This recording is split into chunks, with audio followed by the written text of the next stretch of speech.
guys, it's Ariane, and today I thought I would take you through some of the books I read during my schooling in Brisbane, Australia. I thought it might be interesting for me to talk about the books I read in school and maybe hear from some of you guys what books you read in your schools wherever you live. 3 of these books I read at primary school, which is years 1 to 7, or was. It's changed since then. The last 4 I read in high school. As a side note, I never finished year 11 and 12 at regular school because I had some health issues and I had to go into alternative schooling. So there may be some books that we were made to read in years 11 and 12 that I didn't get to. I did still have that education, but it wasn't quite the same as everyone else's. Quick disclaimer, these also aren't all the books I read, they're just the ones that left the most of an impression on me. Starting off at number 1 with a book series that I mentioned in my very first video on YouTube. The Rhain of Ruins series by Emily Rodda. I read these books in year 4. I remember my teacher, Mr. Parsons, reading them out to us. It absolutely was a pivotal point in sort of my life, kind of realizing that fantasy was a thing. If you don't know, Rhain of Ruins is a 5-book series that follows the story of Rowan, who is from a little town called Rhain, and the story starts when they lose the supply of their water from the mountain and they have to go on a journey to discover why it stopped. This is the first series I remember really gravitating towards. We read the first 2 maybe in class, and then I went to the library after school and I just grabbed all of them and I went home and I just binge read them. So I guess it was also my introduction to binge reading too. I don't know how they would hold up now looking back. They're very much for middle grade. And I almost don't want to try reading them again because my memories of them are so precious, and I've built them up as this amazing thing in my head. I feel like if I read them now and I was disappointed in any way, it would really break my heart. So I will not be reading them again. However, I have been looking for a box set, hopefully, to display on my shelves.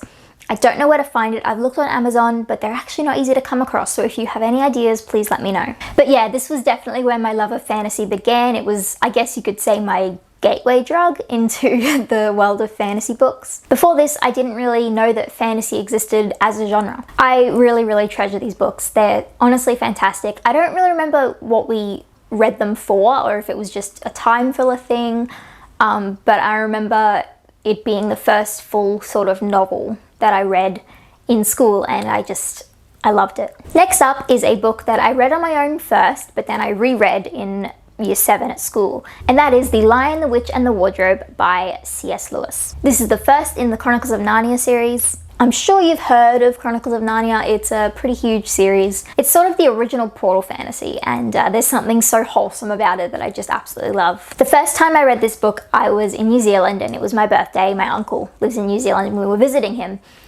and he took me into a bookstore and he said, pick a book and I'll buy it for you for your birthday. And I chose Lion, the Witch and the Wardrobe.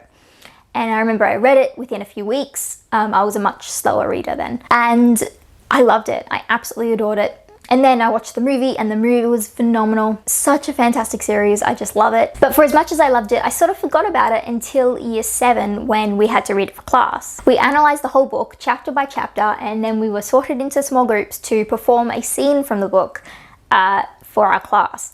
I got the scene when Lucy and Susan go with Aslan to the stone table and he dies, and then, spoiler alert, comes back to life. We did that whole scene, and I remember I got a really good grade.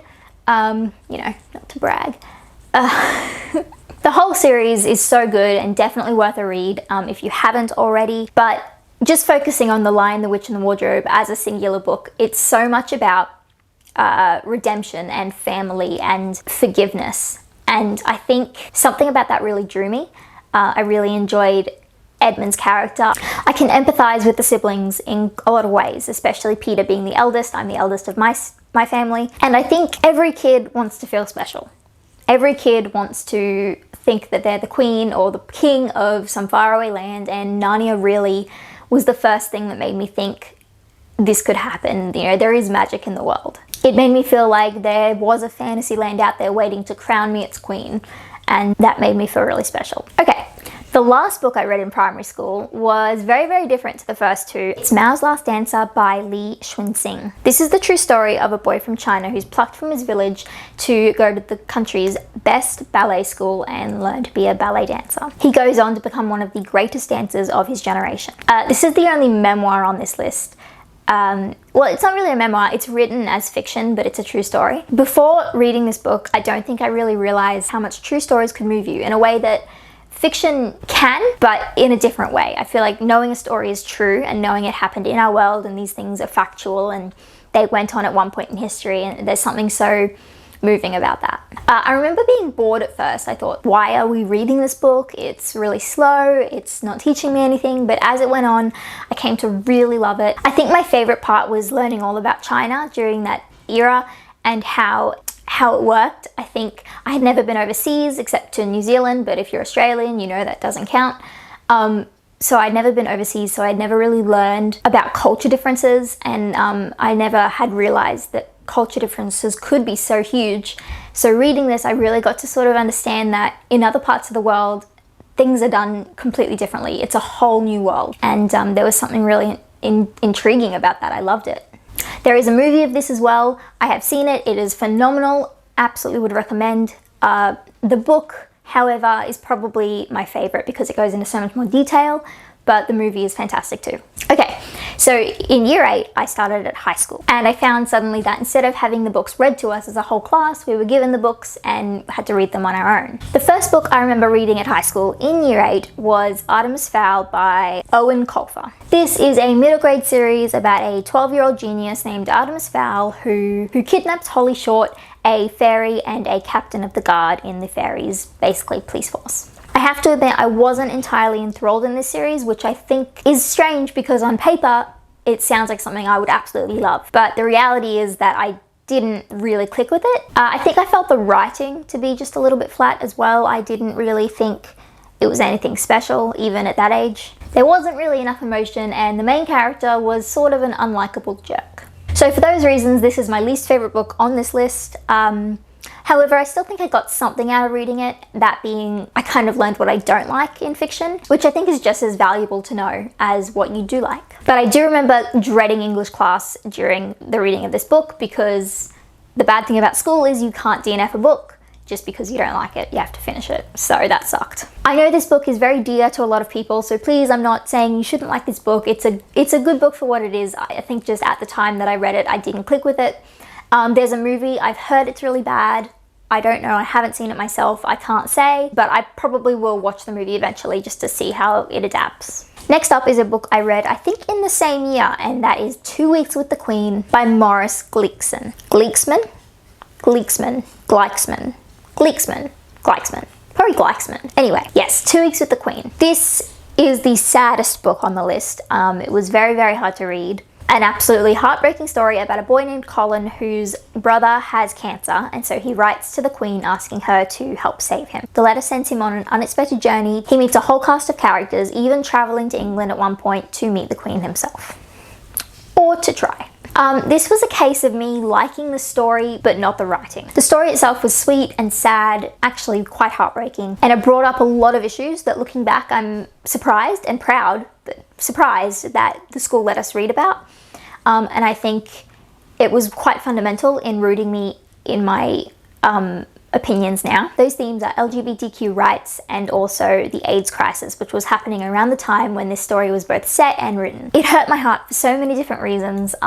I think it was very heavy. It's a heavy book to read, especially when you're like, what, 13? I think reading this book, it was the first time I realized how persecuted gay men were, particularly during the AIDS crisis. Yeah, I feel like it definitely cemented sort of this compassion that I have for people, and I think it's a book that you should read at that age, even though it was sad and kind of a little bit traumatizing. I think it really gave me perspective on different people in the world and you know, their issues, and reminding us that we should always be kind no matter what. The books we read in school, I think, are meant to do so much more than just teach us about the English language. I think they're meant to inspire us in all the right ways, and they're meant to teach us lessons, and this book definitely did that.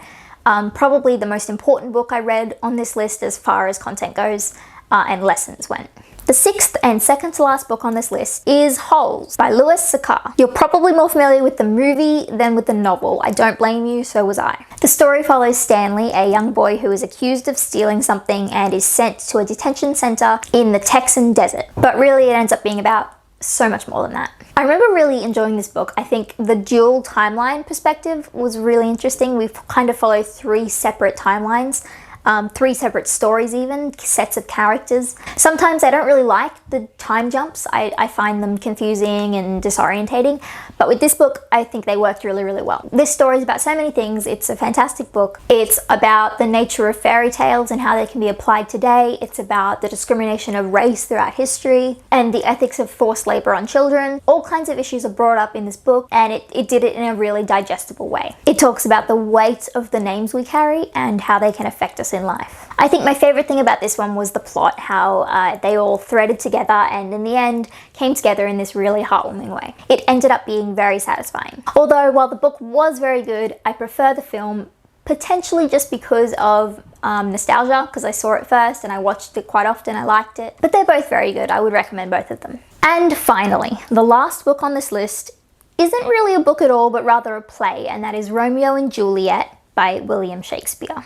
This is probably Shakespeare's most well-known play, certainly in pop culture. It's a tragedy about 2 young lovers who, in the end, pay the ultimate price for their love. This was my favorite piece to read at high school, my favorite piece in this whole list, and it really cemented this love of Shakespeare that I carry to this day. My favorite thing about this play, which I think is everyone's, is the writing. It's lyrical and thought-provoking and absolutely stunning in design. I don't pretend that it's easy to understand all the time.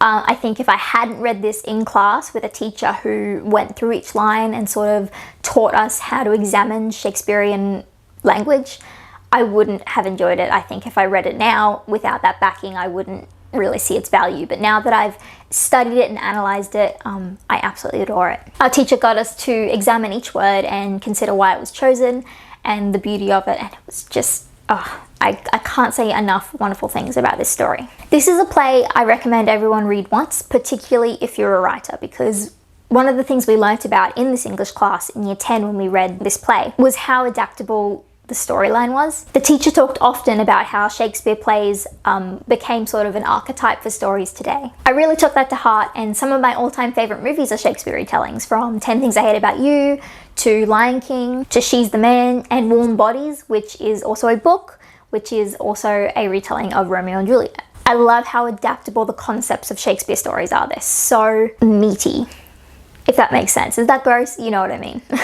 This is probably the book I'm most grateful to have read at school. It really solidified this absolute love of language. I think through this one I fell in love with how stories are told, and I'm forever grateful that I chose this instead of the other one, which I think was Macbeth. I think was the other play they were doing in the other class, but I chose Romeo and Juliet because I'm a sucker for a good romance. Even though this isn't a romance, it's a tragedy, but you know what I mean. Anyway guys, that's all the books that I really remember reading at school, at least the ones that left an impression on me. Even the ones I didn't like, they taught me something, which I think is sort of the whole point. Most of these books are a staple in Australian schooling. I know a lot of my friends at other schools read the same ones, but I want to know what books you read at school wherever you're from, especially if you're from overseas. Drop them in the comments. I would love to give some of them a try. As always, if you want to follow me on social media, I post about writing and books I'm reading and my dog and my cat.